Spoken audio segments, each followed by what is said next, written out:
ano ang bagong mangyayari.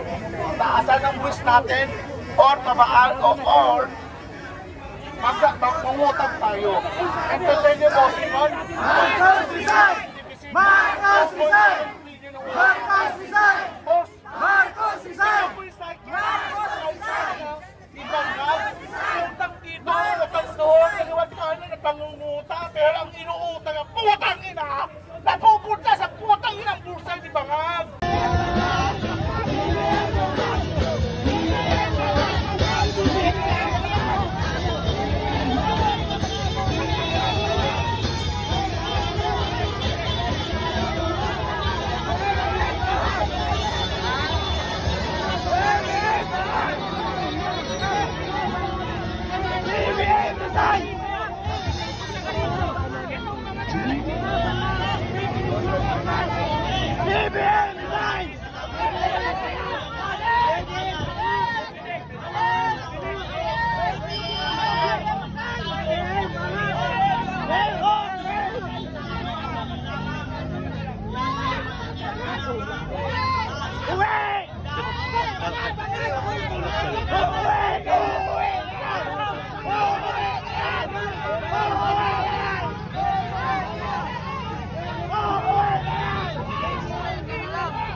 Parang kinukuyot mo. Yung budget kasi dyan, tapos tinatawanan mo yung mga Umuwi ka na! Umuwi ka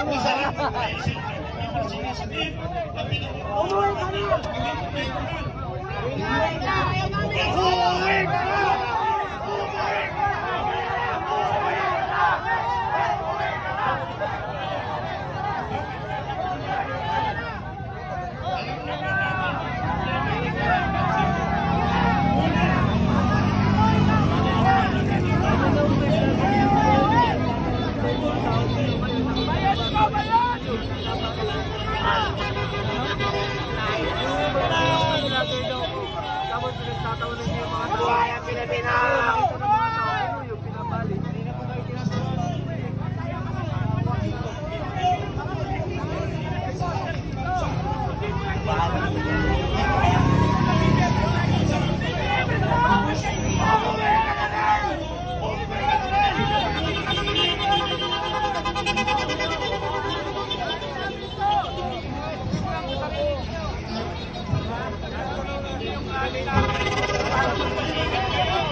Oh, di ba? Oh, di ba?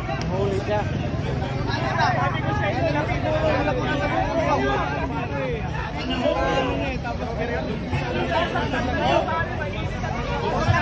Sinipit ko na kasi.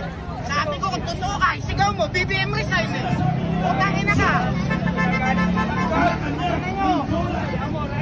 Huwag kayong mag-umpisa dito. Hindi dito bilang mga supporting ng Bangag. Bawal na tayo lang ng BBM.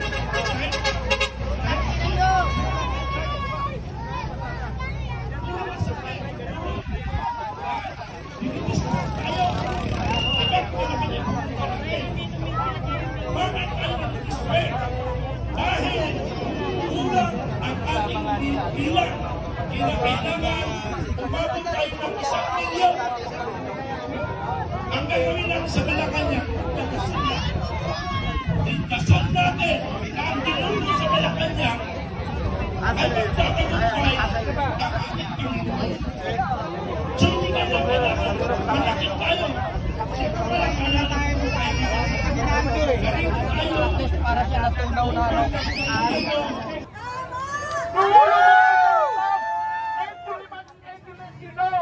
Itong huli na sinabi na Malacanang fake news. Itong fake news na sinabi na Malacanang.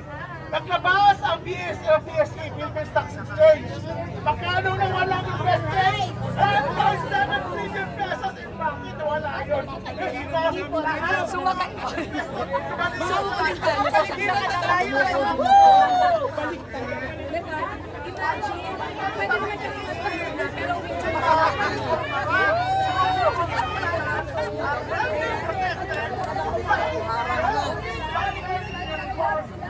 Please do not protect them. Lumulubog na tayo sa utang. Marcos Rizal! Aabot tayo ng utang ng 28 billion pesos. Hindi yung pumapos, lumubog tayo sa utang. Ano ba ang pangalan sa Facebook? Jerlyn! Yan. J-E-R.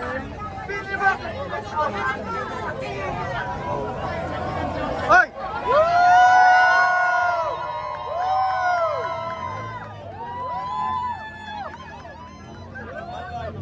Dami ah!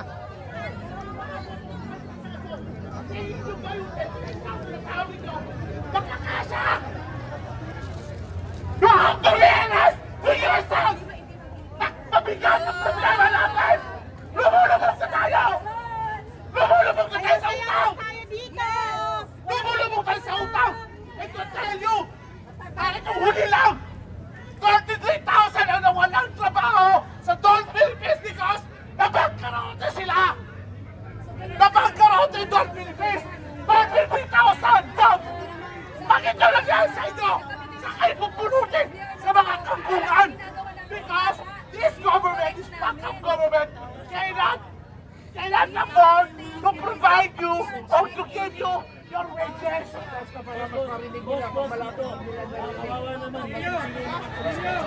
Isipin nyo ang nangyayari sa bansa natin. Mangyayari sa atin magkakatin sa Venezuela, sa Argentina, sa Cambodia, Machurs. And to tell you, sa mga upcoming years, ang produksyon sa China, ilalipad sa Cambodia at sa Bangladesh. And if that happens, yayaman sila. Sino nga rin na pupupunta sa ilalim? Tayo na po nasa ilalim! Tayo na po nasa ilalim! Isipin nyo yan! Muna, dito ang...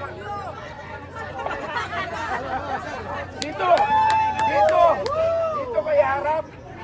Audience natin ang ating protector. No? Okay, makinig! Makinig sa kautusan! Mga vloggers! Vloggers, iparating nyo sa lahat ng mga nanonood para marinig ng mga negosyante na sa loob dahil sa kagawa ng Pangulong Marcos, tayo ay naistorbo lahat. Vloggers! Mga Muslim, ka ba yung mga GMA-87? Andito ba? O, GMA! Ibig sabihin, iparating nyo sa negosyante dito sa Ayala, sa Bolsas Park, at saka sa Dasma, nang dahil sa kay Marcos, nagkakaproblema ang ating bansa. Kaya dapat ang magsasalita dito sa mga vloggers, sa mga pulis. Kasi sila, walang silang kinalaman. Alam niyo, ang may kinalaman, ang mga humahawak sa kanila. Yung mga hiniral nila, yun ang may kinalaman. Sila walang alam. Susunod lang sila at baka matanggal sila sa servisyo. Kasalanan pa natin. Anak nyo! Ilabas yung gahit. Mamaya, ibibigay ng microphone. Dito kayo humarap sa mga vloggers. Para yung vloggers, yung mga taong bayan na nakikinig, at saka yung mga negosyante, marinig nila, sila mismo ang kikilos laban kay Marcos. Tama? Tama! Ganon sana tayo mag-address. I-address natin sa taong bayan, i-address natin sa negosyante, para ang taong bayan at negosyante magkaisa policy na Pangulong Marcos. Ang ating kawagan ay lahat ang mga kawagan sa gobyerno. O, sino ba? Sino? Dito harap. Wala na! Oh, yung kapote natin. Kapote, kapote, kapote! Basa! Pinauna na naman tayo! Ilan?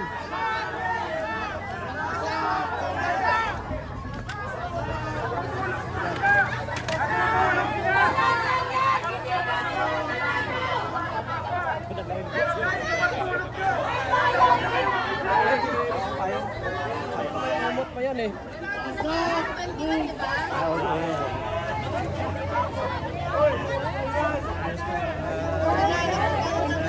Raynor Shane!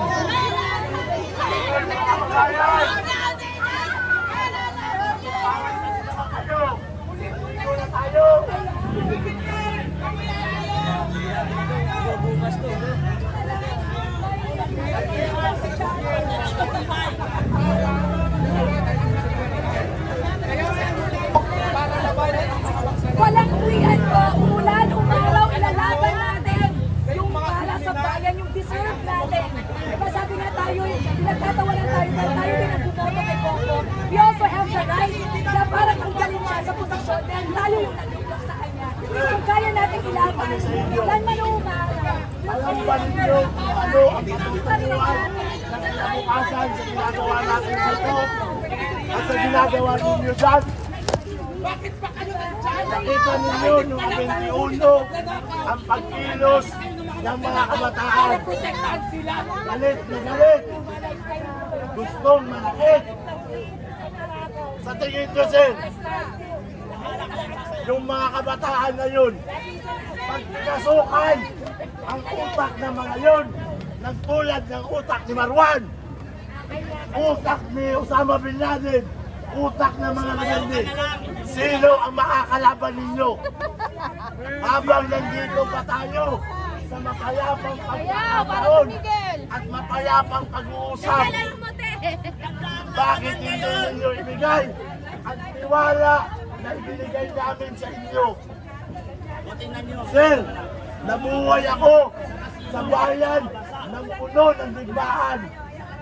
Napuno ako ng takot dahil sa pambusomba doon sa Pangyel Bay, yung barge na binumba. Bata pa ako noon, takot ako na bumiyahe. Hindi din namin alam kung sinong sibilyan ang madadamay sa digmaan. Ano ang pakiusap ng mga kapulisan at kasundaluan ng biglang nyo? Huwag kaming magbibelde. Magtiwala kami. Kung manluloko ang mga politiko, andyan kayo para protektahan ninyo kami. Pero sir, sa ginagawa ninyo, magkakaroon pa ba kami ng tiwala? Ang mga kabataan, magtitiwala pa ba sa inyo? O baka ang tingin na sa inyo, ng susunod na henerasyon ay kalaban na din? Habang ang mga nandito ay may tiwala pa sa kapulisan, may tiwala pa sa kasundaluan, huwag ninyong biguin ang tiwala ng taong bayan. Loyalty check namin to sa inyo, sir. Kung saan ang katapatan ninyo sa mga politiko na ginagamit kayo para sa kanilang pandarambong o sa aming mga mamamayan na ninanakawan. Mamili kayo kung saan nyo gusto. Dahil baka pagpanahon na magkaroon na ng digmaan, magkaroon ng rebelyon ng mamamayan, kayo din ang kawawa. Dahil wala na kayong mamamayan na makikinig sa inyo. Baka sila pa magkanlaw ng mga tinatawag na mga terorista at ng mga rebelde. Kaya naman tayo sa ibinuwis ng SAP 44 para sa lintik na kapayapaan na to. Tandaan ninyo kung paano napaslang ang mga kasamahan ninyo dahil sa kaguluhan at digmaan. Yun ba gusto ninyo ipamana sa kabataan? Na ang mga kabataan ay itututok ang kanilang mga baril sa kapulisan at kasundaluhan. At kayo ang papatay sa ating mga mamamayan. Naging sunod-sunuran sila Sir, sa amo nila, sa boss nila. Yung boss trabaho nyo yan. kita kayo dito. Narito kami bilang mamamayan. Pero tandaan nyo, Hindi. mamamayan din kayo. Bilang pagiging pulis at profesyon ninyo, mamamayang Pilipino din kayo. Kaya ang dapat ninyong ipagtanggol ay mamayang Pilipino at yun din ay pagtatanggol ninyo sa sarili ninyo. Islam, basta manana.